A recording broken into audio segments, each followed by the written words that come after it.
Good morning, good afternoon, good evening, wherever you are in the world. If you're tuned into this ad hoc episode of SMAF, I apologize in advance because it's going to be a little bit maverick, a little bit crazy. But as you know, SMAF is your normally monthly podcast, an informal chat about opinion and news in and around the streaming industry. Normally co-hosted by myself, Tim, and Eric, who we're going to have a chat with in a minute. Well, we've got this interloper who's going to be one of our standing hosts more and more. Am I the ad hoc? You are the ad hoc. You are the ad hat tonight. You are the ad hat. Now, what we're doing tonight is we're doing a little bit of an extra special episode from Streaming Media East, which we'll talk about in a minute or two. But what we're doing was we've got a few slightly, I think the word is inebriated. No, happy. People. Happy. It's Happy a joyous people. occasion. Steve can't hand the camera necessarily. I think we need to have them at least march through here. Okay, well, we'll do that as a marching. finale. No We're going to get everybody on camera at some point. We're going to get everybody on camera at some point. You can conga it. Yeah, okay, we'll do a conga to finish. Steve's just sorted out the ending. That's brilliant. So what we're going to do is we're going to do something slightly maverick today. What we've done is we've asked everybody in the room to drop a question into the hat. And tell them what they got for it. And they got to... Well, you got to quit talking without the microphone. Nobody can hear you.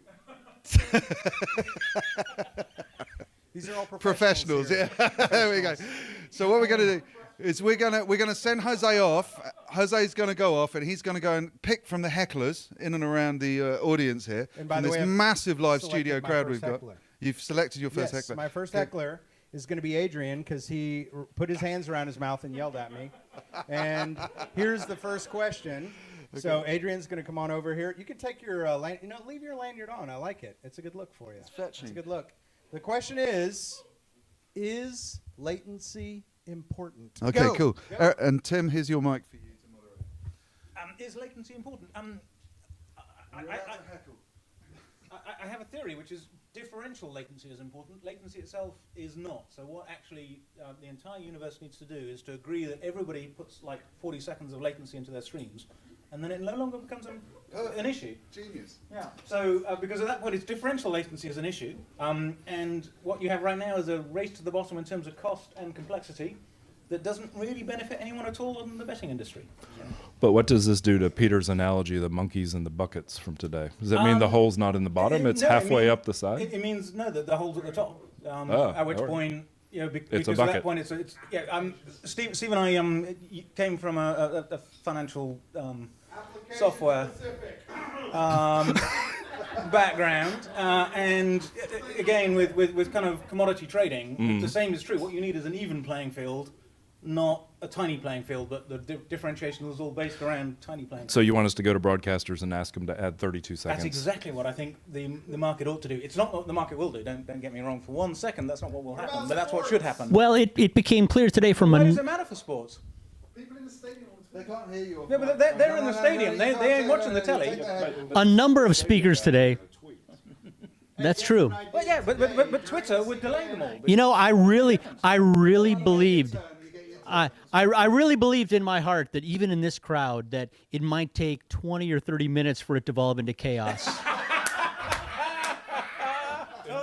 But evidently, professionalism only goes so far. Latency is important. Latency is important. But people today were talking about not so much latency, but synchronization. Yeah, well, that's kind Right? of my point. Is what if you can arrange for all the different outputs to be synchronous, then latency itself isn't that important. Now, what's the real world going to do? The real world is going to race to the bottom in terms of trying to minimize those latency times. But how productive that will be for actually end user experience and what value that's adding for the cost it's going to add to the industry, not a lot. I do think sports, though, from a betting standpoint, would... Betting, I completely agree, is completely different. Yeah. All right, so tell us why that's different, because I think live sports plays into betting, and therefore the question is how long a latency would be acceptable. Well, betting is a complex field, in as much as you have people are making a market. Those people who have a more perfect information available to them in order to make that market should be able to have a long-term sustainable benefit. So at that point, if you have people at a venue creating a market versus people not at the venue 20 seconds behind, or even 2 milliseconds behind, it is still a sustainable benefit. At which point, obviously the betting world is inherently unfair in terms of people with higher latency have less information, less perfect information, therefore will in the long term not do as well. And you've seen exactly the same with high frequency trading. So where people are literally moving their servers to be right next to the data centers, and Right, very true. In order to minimize those times, and exactly the same. That's a world I came from, but that's exactly the same as happening. So, I think He's gone into low latency. latency is important. That's what we're saying. All right. It depends, but yes. Do I get to pull the next one out of the hat? Because Sure, I think that makes sense. I've suffered for my art here. Yeah. So. Oh, you want to pick the next? Yeah. Sorry, Dom, you caught my low latency joke while right we're away. Switching, I'm going to take the microphone. So my experience with putting betting online was when you've got those collective betting systems. I can't remember what they're called. Like Betfair and so on, where people are betting against other bettors. Then Thanks, the Adrian. later you can close that tote gate, the better. And it's all about how late you can close the tote gate. With HLS, it's 30 seconds. With RTMP, Right. it used to be 3 seconds. That's 27 seconds. I did the maths right. That's 27 seconds, right, that you've lost in terms of the most exciting moment of betting. And that's something that's spreading to the US now because your regulations have changed. But in the UK, we've had that for nearly 2 decades, really. And that's a very relevant thing because in those last 27 seconds, that's when most of the betting happens. That's when most of the money is made. So in that respect, I think latency is good. He doesn't want to take the question. Who's next? Jose. Ladies and gentlemen, if you would please, a nice warm round of applause for our next panelist, Robert Reinhardt. Come on, Robert Reinhardt. And Robert, your question that you're going to be discussing. Well, hang on. I want to find out, why do we not have the white lab coat anymore? Wait, why do we have the black jacket? Before we answer that, you can answer that first, but after that, you're going to answer this question. It's been said that our industry is stabilizing. What does that mean to you? This is my question. I think I should get a redo. Yeah, he's got to have a different question. Yeah. All right, Next so question. tell us what it means to you, You can't since it's answer your own question. That's just Oh, narcissism. I already have one over Yeah, there. I just didn't want to bring it with me. Have a microphone. Oh, thank you. Well, first Well, tell you- us about the white lab coat. For those who don't know. It's still PTSD for me that a former organizer of the conference said his wife at the time, they're now divorced, said that I look like a butcher. She's like, "Who's the butcher?" And I thought, I don't want to be the video butcher. Okay. Yeah, so anyway, but I'll get over it. I'll Get get some over it. ketchup for your coat. It's true. All right, Where's the blood? stabilization. Well, it's funny. I drafted this question because I overheard it. I should have put OT in the question, like overheard. Or no, OH, sorry, not OT. Yeah, it's Oh, okay. yeah, Spelling it this off time, topic, right? off It's just topic. something That's like- what yeah, OT yeah. is. It's not spelling it. Oh, anyway, so I heard someone at the VIP dinner here at Stream Media East say, he said, "Oh, I think the industry's stabilizing," and I'm like, "That's a pretty positive spin on it, I guess." Stabilizing, because to me, I felt like this. I wanted to use the word stagnant because to me, that's the pessimistic spin on stabilizing, is that it's stagnant, and so that's the short of it. If you want to go deeper on that, you can ask. Hold on a minute. Stabilizing, right, to me means 2 little wheels on the side of a bicycle. Do you not have that term? What do you call them? Training wheels. Training wheels. wheels. There you Yeah. go. In the UK, we call them stabilizers. Really? So the UK stabilizing. Well, Yeah, we're getting heckling. Say again. Still on your bike. That's on my bike. Yeah, apparently it's still on my. They won't let me ride a real bike. But yeah, sorry, no, Dom, for us, a stabilizer is actually on an airplane, not on a bike. I think it's a fair comment, and I think the industry still is stabilising. I think cord cutting, which we've had on SMAF week after week after week, was in discussion. When we started SMAF, 2 years ago now, I didn't expect us to talk about cord cutting so much, and it's been probably a third of all our content has been talking about cord cutting. It's just been news. We've seen the industry finally attain real acceptance in the mass market, and I think that's arguably stabilisation. I think we're finding our wheels without the training wheels. We're finding our real wheels, and we're becoming accepted not just as part of the streaming industry and the success of the streaming industry, It's part of the big thing. You don't have to shush them. They can heckle loud. Come over here, guys. You're all backing away from the camera. Come and sit down and stuff. On the other hand, to the stabilization versus stagnation comment that you mentioned, Robert, one of the criticisms of the broadcast industry has been just how long the cycles of change have been for years and years and years, and they'll settle on a standard and stick with it for a couple of decades, right? On the other hand, you've had our industry, which has been emphasizing rapid change, a new codec every 6 months. Let's get a new one, a better one, right? And there needs to be a balance between that innovation, which is sort of the Silicon Valley startup mentality, and the stagnation that we've seen on the broadcast side.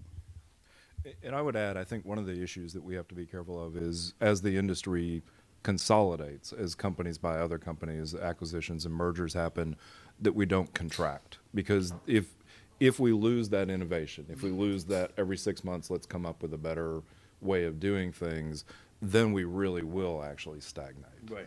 Good question, Robert. All right, you get to pick the next one. Okay, round of applause for Robert. Yay! Right, who's next? Robert, pick the question.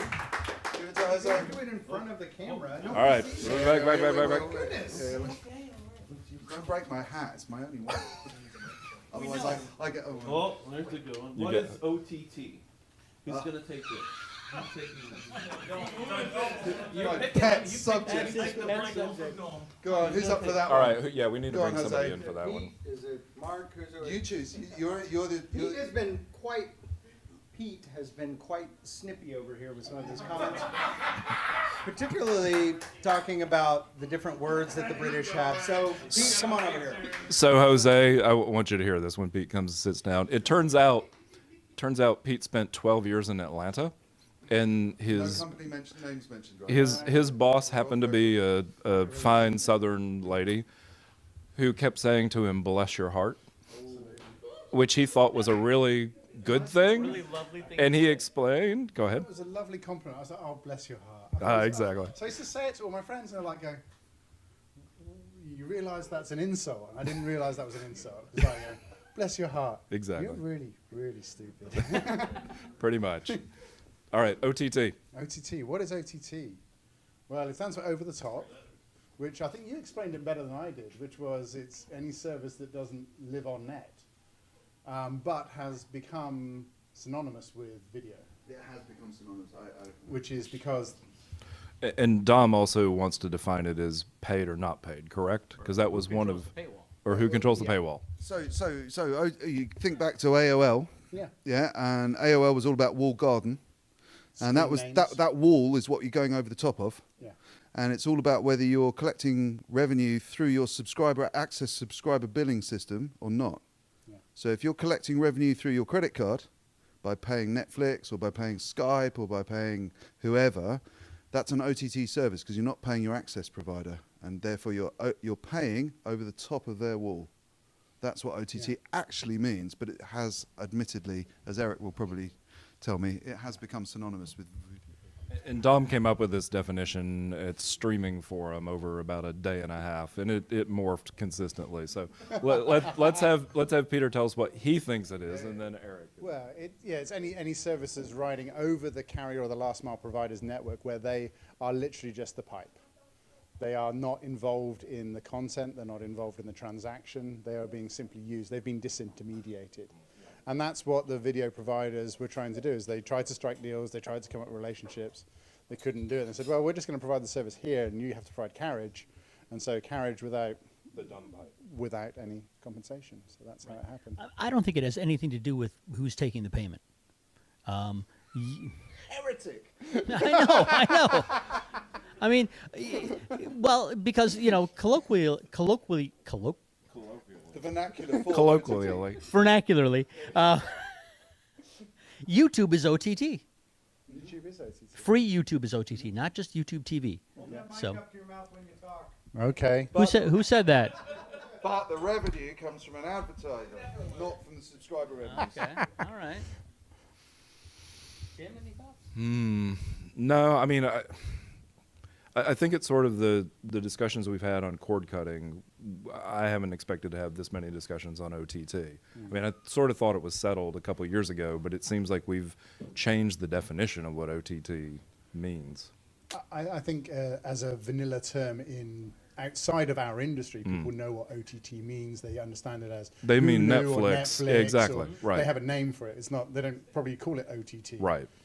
It's only us who call things by three-letter The acronyms. worst conference name in the world is OTTTV. Great conference, but OTTTV. And I wanted to compliment you again. The keynote this morning was excellent. I And appreciate it. Thank you very much.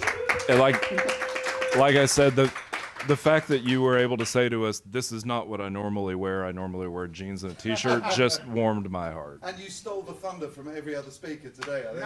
I think somehow I preempted all of the speeches, which was either I was spot on or we all have groupthink. I don't know. We'll figure it out. We're doing great. We're doing great. We have another guest, another question. Perfect. Where's the question hat? Here we go. You're not allowed to pick your own question.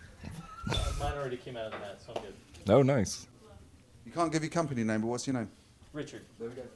That's all we need. Oh, no, you're not picking, he's picking. It looks like he's reading them. You should be running the lottery. Did you wait, Jose? Did you accidentally put the questions back in? All right. Ooh. Now it rhymes with SMAF, but Yeah, it's I not get SMAF. Yeah. What is SMAF? All right, Dom, you're gonna take this one. Well, I don't know if you noticed, but when I was on stage with Eric, who's not made it here, but he might turn up later. But Eric from one of the big companies that does streaming, and I were doing a panel earlier, and he was talking about SMAF, and he managed to walk me into two very bad innuendos about SMAF, largely down to things connotating with regularly inserting head. Is there a good connotation for SMAF? Files. I'm glad I wasn't there. Go on, Richard. Tell us what SMAF is. I can't believe I get this question, and I'm sitting next to Tim for this question. SMAF is a great. We need another question in the hat from now, sir. Jose, get the paper in. Yeah. What does SMAF stand for? Common Media Application Format, is that right? That is the acronym. That is the acronym. That's right. It's not a standard yet, but becoming a standard way of dealing with encoding, packaging, transport. And it's interesting you say that. I remember a number of years ago, this is just memory lane, but Eric and Joel had us on a cruise on a canal in Amsterdam. We had Chris Knowlton from Microsoft. We had somebody from, sorry, we had somebody from MSFT. I can do my stock tickers. Stock symbols are Yeah.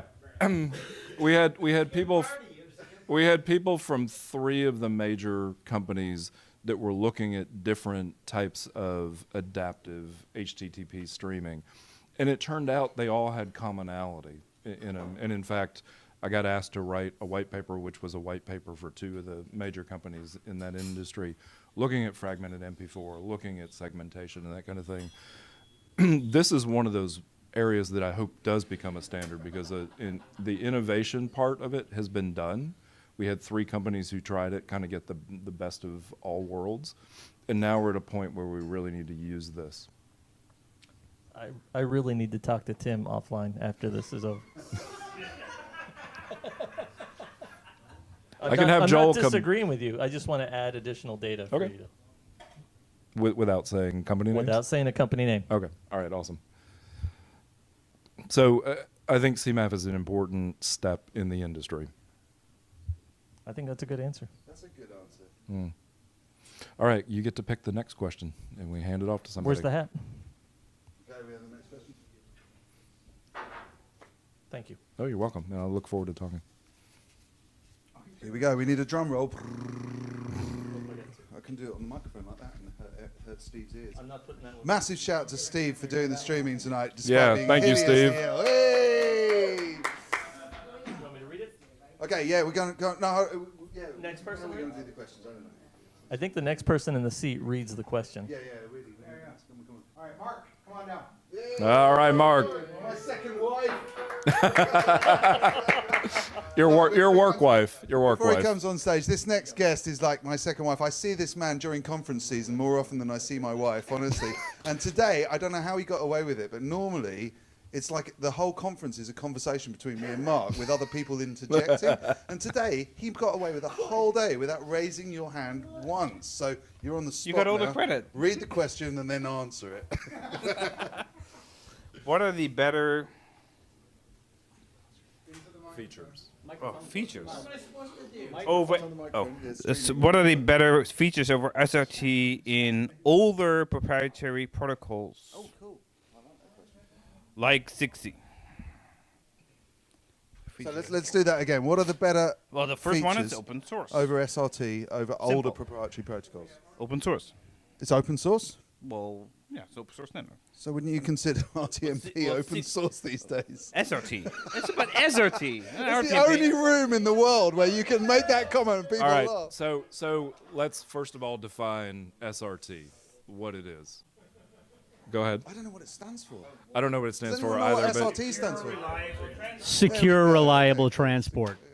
and this was actually sort of posited forth by High Vision, Wowza, and a couple other companies, and has become open source. It's not a standard because it's not part of MPEG, but as you mentioned, Zixi, and I know you have opinions on this. So Opinions on everything. all right, so let's actually hear your opinions, because essentially SRT is part of a.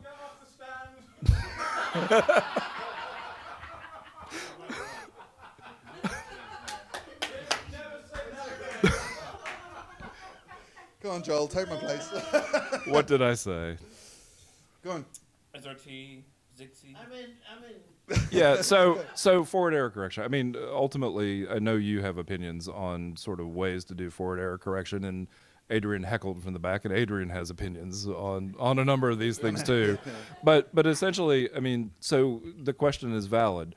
SRT is the new big thing at this point. Everybody wants to do SRT, whether they know what it does or not, whether it really actually implements well. Even Azure this morning mentioned they are embedding SRT in general. So my view on SRT, I think that what's happened is everyone's got afraid that somehow, because a protocol is no longer widely used, widely commercially distributed, like RTMP used to be, RTMP, sure. which has for years been the contribution protocol. Everyone's afraid that because something's deprecated, it's going to go away. Right. But deprecation doesn't mean it's going to go away, otherwise MP3. Yeah, but what's the problem with having coexist RTMP and SRT? I don't see a problem with it at all. I just think that the industry as a whole is afraid that this RTMP thing, which they've been using for years, somehow is going to be taken away from them, and SRT is being freely offered so they can use it. Ultimately, they achieve the same thing. They get a nice, clean contribution feed into the origination point for live streaming. God, you went quiet there. What's going on? I've got to stop talking so lucidly. Here you go. Mark, talk some sanity. Well, I've been in the early stage of RTMP anyway, so he knows. It's just TMP. TMP, whatever. RTP, exactly. RTP. I mean, SRT has been around for 3 years. 3 years, yeah. Yeah, around that number. Right. Got Which I traction think- about a got year ago. traction, got pretty good traction. So it must have something that it will take over RTMP. Otherwise, it wouldn't be there. I'm not convinced. I think it's sort of the dumb. For me, it's not being afraid that something's deprecated, it won't be around. It almost seems like what's happened with SRT is if you don't. Adrian's dumping back there apparently. If you don't have SRT in your solution, then you won't meet the check boxes for particular companies who want to use contribution. That sort of seems how it's played out. Zixi had that for about a year, everybody had to have Zixi in. Now it seems like everybody has to have SRT. But why is that? Is that purely because SRT is open and that Zixi is not? Yeah. I'm just trying to find a reason why SRT takes off and Zixi does not. I don't know because from an engineering standpoint, it doesn't seem that SRT does what Zixi did. This is unfair. There's so much heckling. I don't know. I think SRT is a good placeholder until something better comes along. I think it works, you know. I think, you know, huh? Well, I didn't.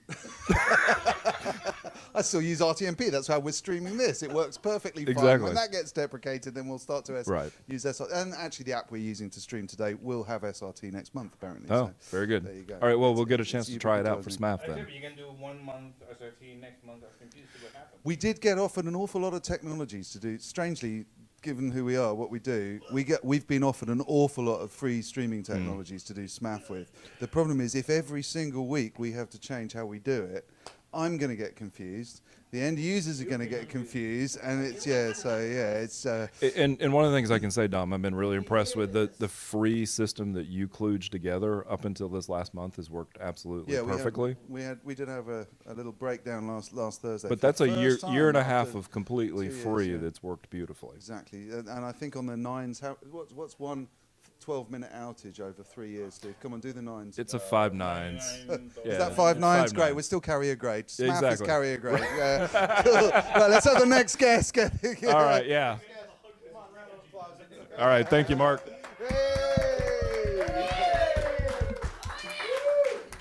Ladies and gentlemen, the next guest on SMAF, June. Come All on right, down. June. Come on down, June. Come on, June. You got to give me that. Your lips are Okay, moving. so impact of 5G, equal sign, greater than sign, lots of bandwidth, question mark, impact on streaming. Okay. All right. 5G, impact on streaming. Okay, so I didn't. No. All right. So I'm going to open this up, and I'm not the smartest cat in this regard, but I'm going to say 5G, it's more bandwidth. And there's a number of devices and edge kind of computing things that are happening in the space.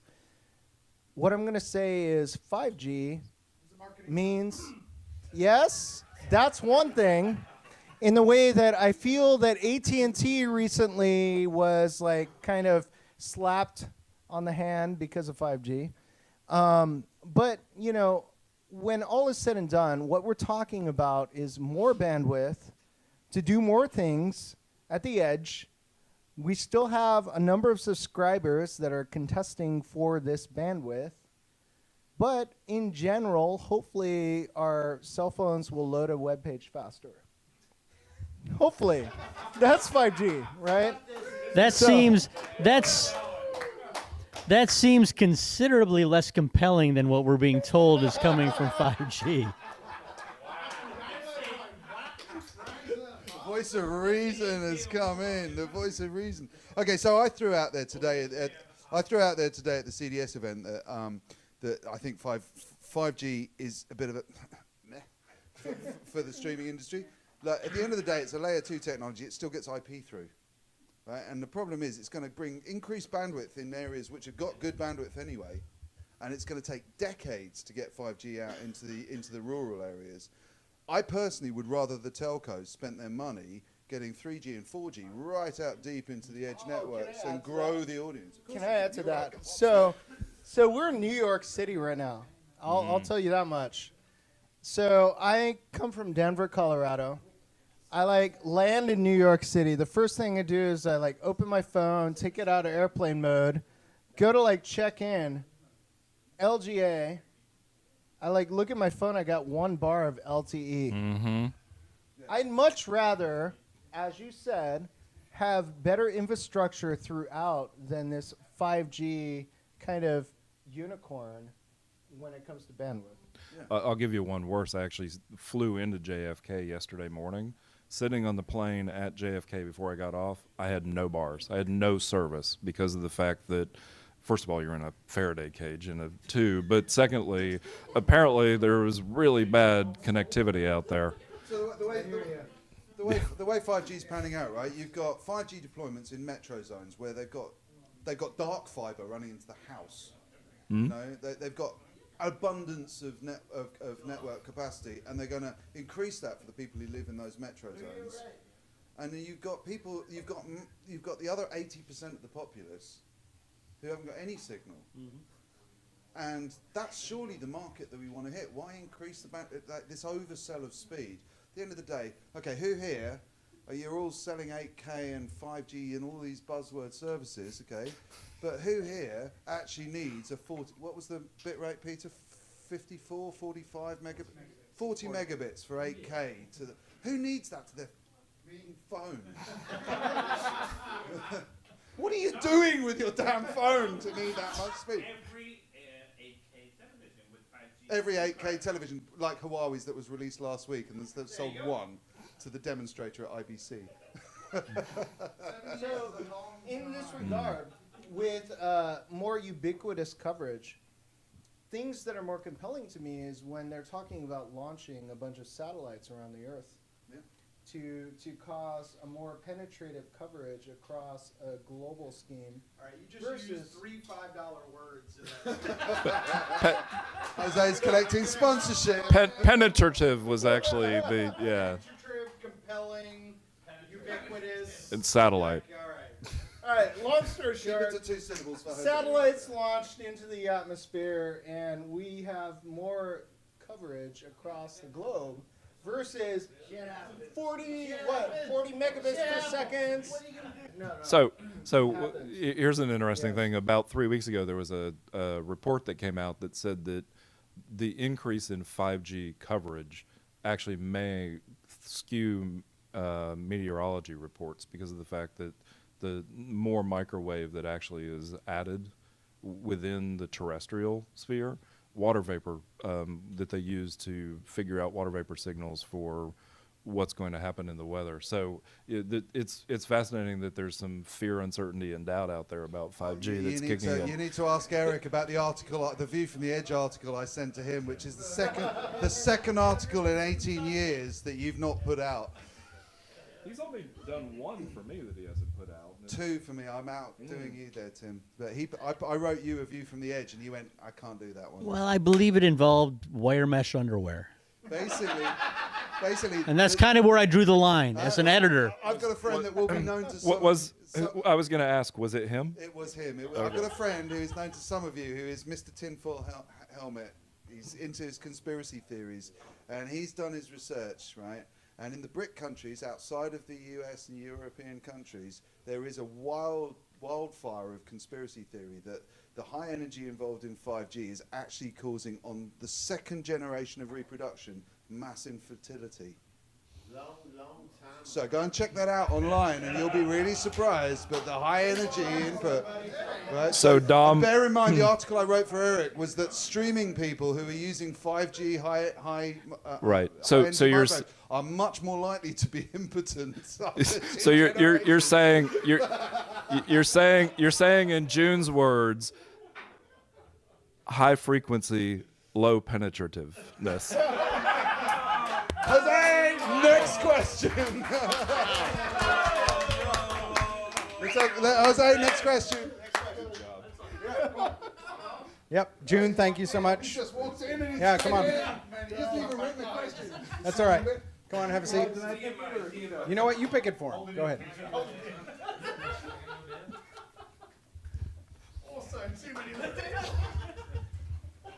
Here you go.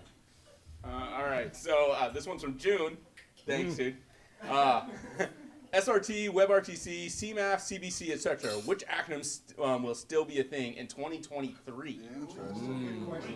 How far is 2023 away? 4 years. Am I supposed to answer this, or am I just? Yes. Oh, geez. I mean, WebRTC unfortunately probably will be, but no one will still like it.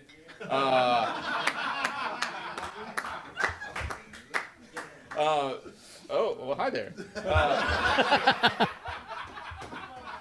SMAF, yeah, that will be the standard. It really won't be just referred to as SMAF. It will just be like deliver up your content, and you can use whatever manifest you want. Yeah, we said it rhymes with SMAF. Yeah, SMAF. That's what we're on. SMAF or SMAF? Well, if you're English, SMAF. That one. Okay. CBC, and I guess whatever, etc. else goes with that. Yeah, I mean, cool. We're going to have some less acronyms, but there'll be new acronyms, right? Yeah. We'll add an S on that, and it'll be a little bit better. And we'll figure it out as we go. What other acronyms? I mean, SRT, yeah. You just walked in after SRT. We did it at SRT. Yeah, see, we're off with SRT. We don't need that stuff. Corona will hopefully still be around, so that'll be a good thing. I like that. And I'm sure there'll be plenty of other acronyms, new ones that are yet to be defined, and some other ones that we wish would go away but are still there. Go on, Which ones do you wish would go away right now? Yeah, good question. Which doesn't get me in trouble. I mean, is Flash an acronym? No. No. SWIFT. SWIFT. Yeah, that one. I hate to say it, but probably that. What other acronyms? HDS. We don't see that at least too often. iOS. I would love that acronym to go away. Yeah, if there was an acronym for Safari, it'd probably be up there. Edge, but that's now turned into Chromium, so that's its own acronym. It's cool. Siri is a 4-letter word. Yeah, Siri. Oh, Siri is definitely that's an acronym. Some crappy pile or something. I still want to know if it's GIF or GIF. Oh, good question. Do you say Jaffix in interchange format? Jaffix? Do you say Jaffix? I don't say Jaffix at all. It's GIF. It's GIF. I'm settling it right now, once and for all. It's GIF. Graphics interchange format. Right. It's not Jaffix. There's no Jaffix. No one ever. It's a G, not a J. All right, I didn't mean to open that can of worms. All right. Yeah, it's settled. We can just cut this out right now.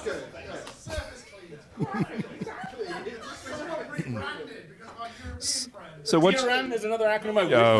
absolutely. Yeah. So since you walked in and you're not biased to what we were talking about before, what's your take on SRT? Is it important? Is it a placeholder? Is it relevant? It's a placeholder. Thank you. That's exactly what I said. It's relevant and important in the moment, but I think it's a start, not a destination. I absolutely agree. For that, you get to actually pick the next question. Oh, all right. When do I actually get to drink my beer? Right now, while you're waiting for the question. Have you put a question in the hat? You have to write one and put it. No. You just walked in and I got You can't have a beer until you've written it. Oh no. Jose gave him. Jose gave him my beer. No, I don't drink. Sorry. Thank you. Oh, yeah, come on. Steve Clee. Yeah, Steve. Here. Yeah. Who wants Steve Clee on? We also. Wrong Steve. We've got a clever Steve. We have way too many Steves here tonight. Bruce. Is there a better architecture for delivering live video other than a multi-CDN architecture? Did you write that question? I did not. Okay. Well, it depends what you're trying to do, doesn't it? Yeah, that Depends does. how much money you want to spend. Well, let's talk about it from a live standpoint. Well, if you're live and something goes wrong, you're not live anymore. So you This is true. Okay. So it depends on the CDN you're talking to. If the CDN's got totally redundant everything, then you might be able to trust them. So you sat in on the keynote, and Peter talked about how P2P has a bad rap, and we talked about peer-assisted, and a number of companies have pitched me on not calling their stuff peer-to-peer, even though that's what it is, because they want to do. What's your take, if you sort of go down the hierarchy of multi-CDN, peer-to-peer, full multicast, what's your take on the benefits of sort of going with each of those different approaches? Multicast would be nice, except you can't. And sort of, but maybe not. This sounds like an internal ideas discussion that goes on every so often. Lots of the standards and so on are pushing for session-based security. Okay. Which makes a lot of sense. Sure. That doesn't work so well in a multicast world. True. You could multicast all the packets many times, but that kind of defeats the object purpose, somewhat. right? So it depends if you're willing to give away the per session security. Okay. Or if you're willing to do that through some other mechanism. And you can't do it today. And even though you could, you can't, because no one's going to turn that on. So in a way, you can almost, for the public internet, you can almost discount that at the moment. It's simply not an option. So there were models, for instance, RTMFP, which was the multi-flow WTF? protocol. Yeah, exactly. FTW. That acronym will still be around. Right, that will. 2023, we will definitely have WTF. So the model there was essentially using the flash player, penetrate the firewall with a unicast, and then replicate it within the firewall. Yeah. That's... They called that fusion or something. Yeah. Yeah, we played with that a while. But yeah, so if you're, if you've got a whole bunch of devices behind your firewall that you can reflect to, then yeah, great. Turn on reflection behind the firewall. Okay. That's okay. And enterprises do that already. We still deliver Windows media feeds for exactly that reason. because That enterprises have WMV Windows was one of the media acronyms I was going to say reflection. that I wanted to see go Yeah, away. so that exists, and yeah, I'd love to see that go away. It's horrible. That said, there's a spec for it. I'd rather RTMP went away, because there's no spec for that. That is true. That was IETF as opposed to... Yeah. So going up the chain, P2P. The issue, as Peter said in the thing, is you're stealing customers' bandwidth and CPU. And is that a reasonable thing to do? Even if you say them and they acknowledge that you're doing that, do they understand what you're doing? My wife certainly wouldn't. No offense to her, but she'd have no clue what that means. I've just got to jump in here, right? Eric, you're old school, right? You like the bit of Did you call him old or old school? Old school. Everyone heard it. He is old school, right? And Eric and I, right? The only reason I'm still in a job is because Eric and I agree on quite a lot of things, right? Okay, so the question is there a better architecture for delivering live video other than multi-CDN architecture? Am I wrong, right? But did traditional broadcast do a freaking good job of it? They did a pretty darn good job of it, yes. Yeah, and Right. one thing I have to hold my hand up and admit to is actually traditional RF broadcasting is really, really good at scale. Yep. Like nothing else. And that's sort of the elephant in the room, isn't it? Yeah. That's sort of the... And I think the ATSC3, the evolution of ATSC3. Yeah, absolutely. And in fact, that's one of the things that I argued in the article that I wrote recently on ATSC 3.0 is broadcasters have watched what we've done and learned from us, and now they're going to up the game for us because that's IP multicast on a massive scale. Yeah. We are going to have to actually decide. Yeah, we're going to have to actually decide whether we acknowledge the fact that they are beating us at our own game for scale. Yeah. I witnessed somebody from a large CDN in the background heckling there, saying they're going to kill my industry. Bless his heart. Bless his heart, indeed. But it's true, you know, broadcasting is really good at broadcasting. It's strange that, you know, streaming is good at streaming, but broadcasting is really good at broadcasting, and it's the way it is, you know. So, yeah. Is it possible this will be the first SMAF that has no on-demand version? No. No, because I filmed the warm-up with Jose and Joel, and that's going out on demand whatever happens. Cool. Right, Steve's off. Let's have the next one. Jose, let's have the next question. Hey! Yeah, cool. We got... No. No, 6. You had your 15 minutes of fame in 1922. Old school. Here we go. It's Tony. Cool. Is that written in English? Future of CDN. What is the future of CDN, considering that the big ones are moving? I thought it said mooning. Moving towards direct network to edge. Oh, that's interesting. Yeah, that was a great point made in a keynote, which we won't mention again today because he's had too much accolade today.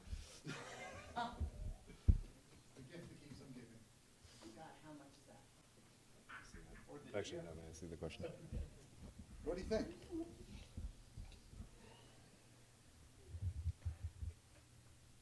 In country level, it works. You know, ISPs are working on really. Jose, sit on Joel. Sit on his lap. I think it's depending on the country level. That's true. for example, in smaller countries, if your audience is more or less everybody is inside of the country, then the ISPs are mandatory there. And this sort of goes to the model that we looked at probably 8 years ago before we got into the federated sidetrack, which was incumbent carriers within a country, so DT within Germany, et cetera, et cetera. They already own the infrastructure. They wanted to create their own CDNs, but ultimately we found that they still sort of relied on CDNs to help with some of the heavy lift at peak times. Yeah, but currently the ISPs can build up that CDN on their own if the content is delivered inside of that territory. True. But if you are the global contributor, then you need to have the CDN level there. So my view, as I mentioned at the end in my own presentations, I think if you look back to the traditional HFC hybrid fiber coax network architecture, you had a super head end, and then you had loads of regional head ends, and then you had loads of last mile distribution points.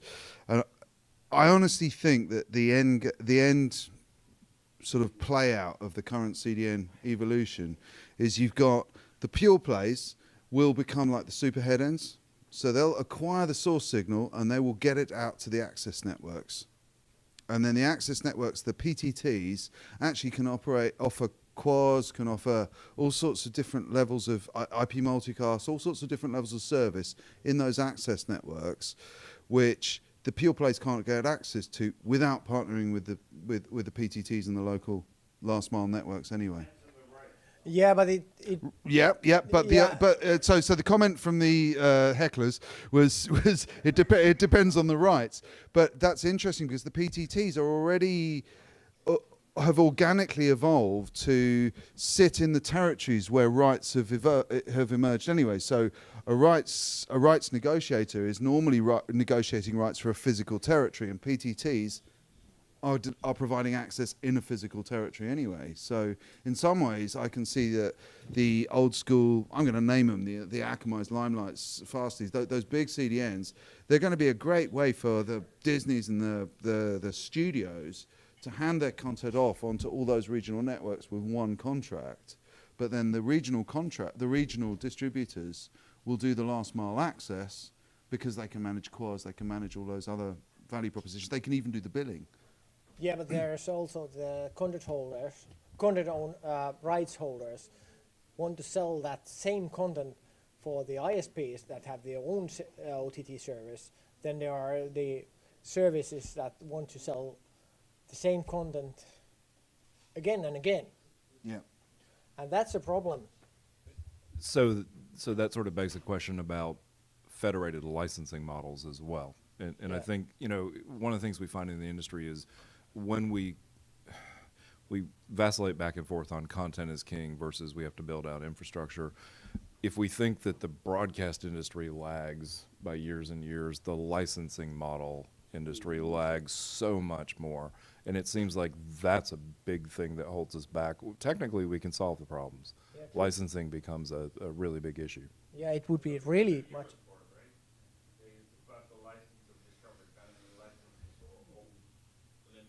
Yeah, the discovery is a discovery is a good thing because, for example, in Finland, we have the rights with the discovery as a public broadcaster. We share the rights for that, except the highest volume ice hockey championships like that. Yeah, licensing to me seems to be one of those things that's really slowing us down. And obviously the content owners want to make as much money as you say. They want to sell it out to ISPs. They want to sell it out to other OTT services. But at the end of the day, I would think federated licensing models on a geographic basis might make sense. Yeah, true. All right, awesome. Thank you very much. Thanks. Come on. Yeah. All right, you're being replaced. Thank you, Tony. Brilliant. Right. Where's the hat? Where's Tony the hat? gets to pick the question. Yeah, bring the hat. Where's so the he hat can pick gone? the question. There we go. Tony gets to pick the question for you, Elsa. Right. This is the All right, you have to sit and this read is it. a secret weapon at the event today. Secret weapon.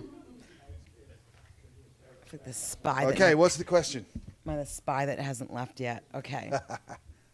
The question is satellite distribution still relevant for streaming compared to terrestrial? Well, it says networks. No. Networks. All right. To terrestrial networks. Who wrote networks? Yeah. Networks. Simon. Networks. Another victim. All of you stand up. So, great question. So, Please stand up. Is satellite distribution still relevant to streaming? For streaming, what's the word? Compute? Oh. Someone. Okay, let's slightly. I'll read the question, Go right? ahead. So we got: is satellite distribution still relevant for streaming compared to terrestrial networks? Depends on that content. If it's video, if it's live streaming of a game, a concert, there's going to be a whole lot of discussion in the next couple of years. That's for sure. It's not going to compete with what's happening on the gaming side. So I think you've got to look at the footprints of fiber, right? And where fiber runs out, satellite comes in. Yeah. So if you're in Indonesia, satellite's critical. If you're in New York, satellite's utterly pointless. Yeah, I don't know if it's pointless. I think part of it is, again, that scale question. I mean, I'm going to go way back to before I was in streaming, when I was in video conferencing.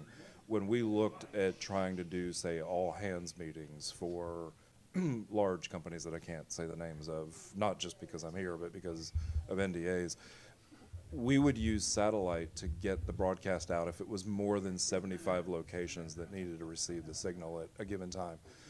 With fiber today, that number may be 7,500 or 75,000 or 750,000. But again, if we're trying to get to television scale, especially for global distribution, satellite's not a bad way to distribute it out.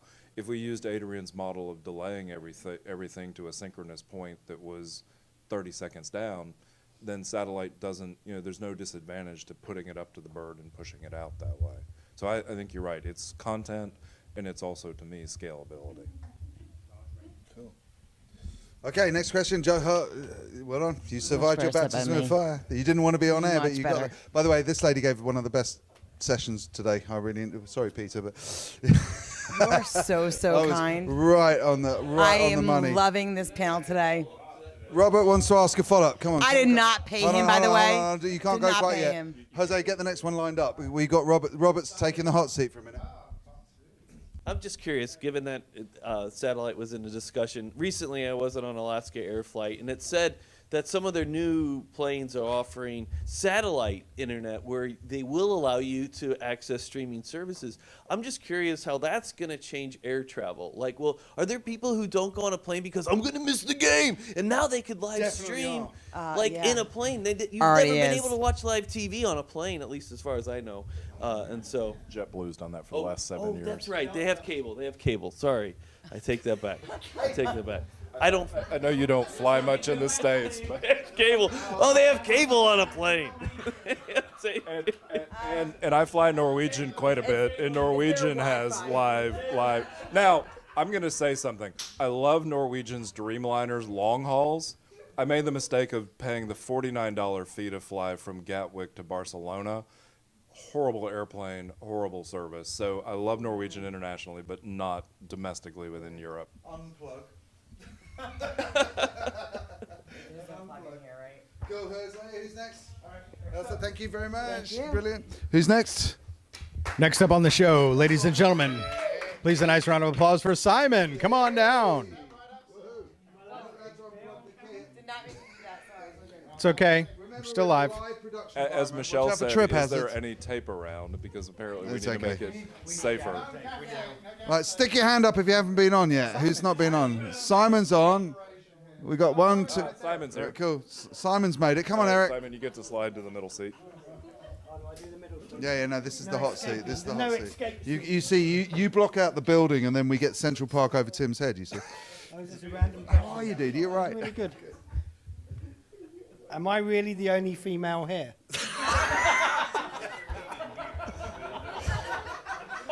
Well, no. There is other females here too, aside from me. Awesome. Let's have another question. All right, that was. You've got to write a question after this and put it in the hat. 'Cause That was otherwise we're gonna run out. that was the only question we had a definitive answer to all night. I am. Okay. When are authentic discussions going to happen? I think they've been happening already, haven't they? We're really scraping the barrel here. How come? I think, Dom, I think we got the wrong hat. This is the Dear Abby hat, as Yeah. opposed to the. Have you as let Joel opposed to near the hat? streaming hat? Have you let Joel near the hat, Jose? No, I would never do that. Come on, edit those questions. Come on, we need another couple of questions. Simon There's is 2 for 2. Let's see if we can get the third one here. Okay. What's the most compelling non-network show on the web right now? I think we're in it. Yeah. Yes. Bring the man a beer. Bring the man a beer.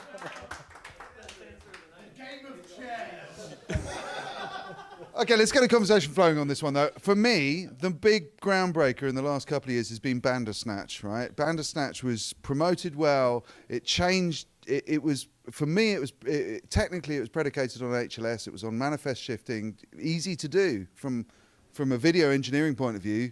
That switching of video midstream was actually hard to navigate, maybe, but the possibility of doing it was brought about because of HLS, was brought about because of fragmented, the ability to change what's going on in a manifest. I'm going to get something that will answer this question, so keep talking till I get Okay. Or you can choose the other option where Tim doesn't return. The most carry on talking.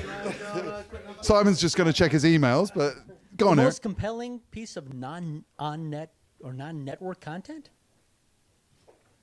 Sean Evans, hot ones. I'd say it's Homecoming. The Thursday night show? Prime. No, on SMAF? well, the Thursday night Come show on, on yeah. SMAF.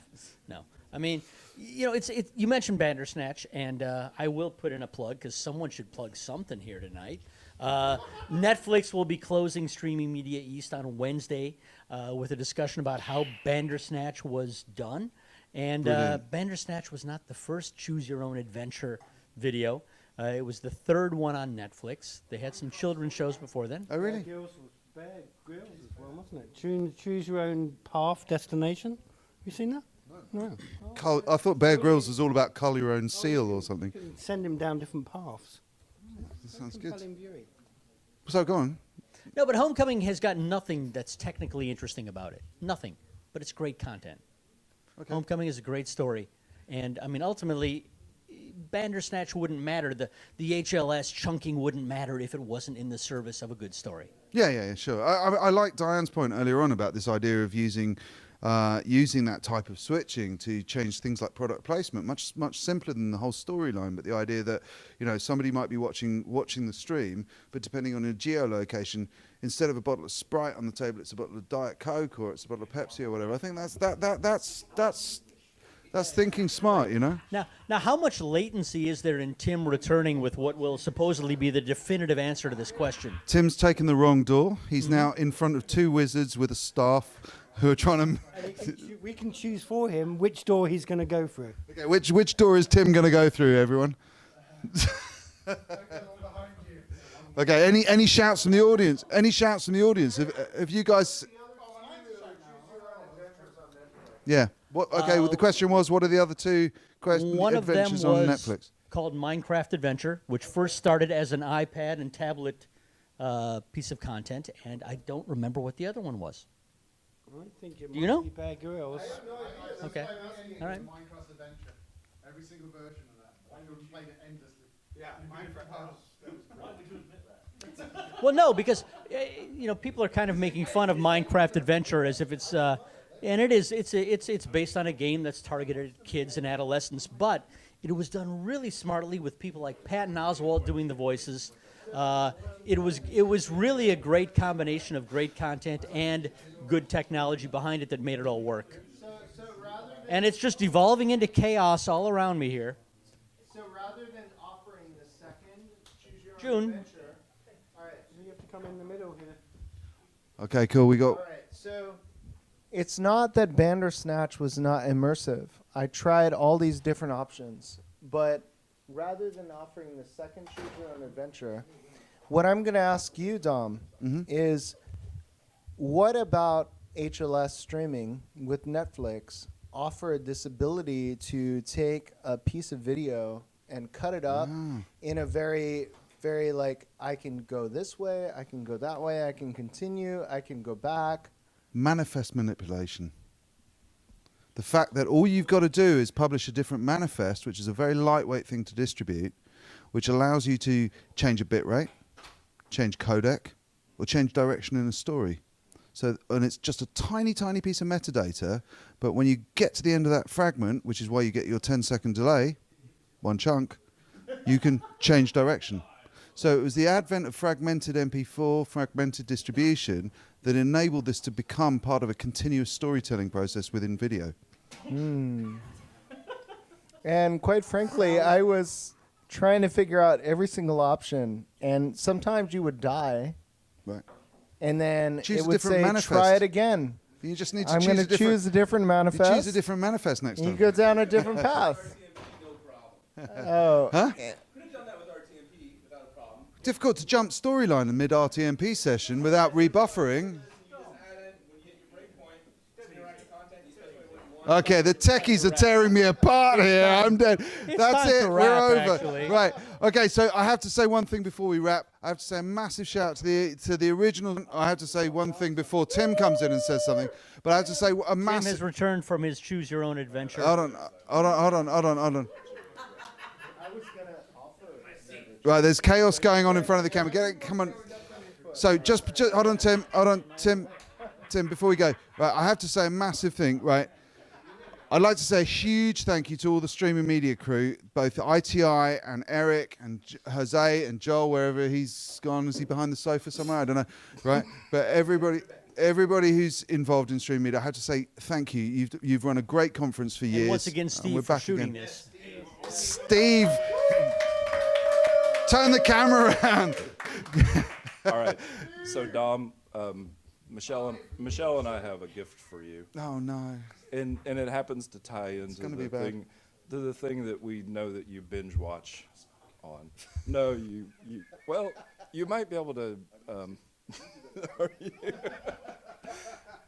there's no herbal in it at all. It's all polyester. So we've joked consistently about My Little Pony, and you binge watching My Little Pony.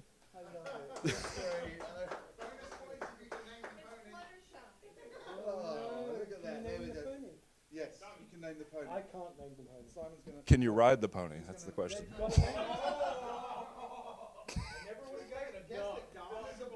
Well, so we've actually been making jokes with Dom about binge watching. Every time he brings up Bandersnatch, I bring up My Little Pony binge watching. And Mark East has, declared the whole brony thing. So the moment I heard him say Bandersnatch, it triggered to me that I needed to run down to the room and grab this to bring to you. I'm going to call it Tim. And with that, we're out. SMAF is back on the first Thursday of every month. These people will all be guests at some point, or they've already been guests. If they've already been guests, they probably won't be here. But all these people will be guests at some point. Do tune in, SMAdvancedForum, loosely affiliated with streaming media, where we're at this week. Do come down to the conference if you're near New York, and if not, then we'll see you online soon. Thank you very much. Thank you.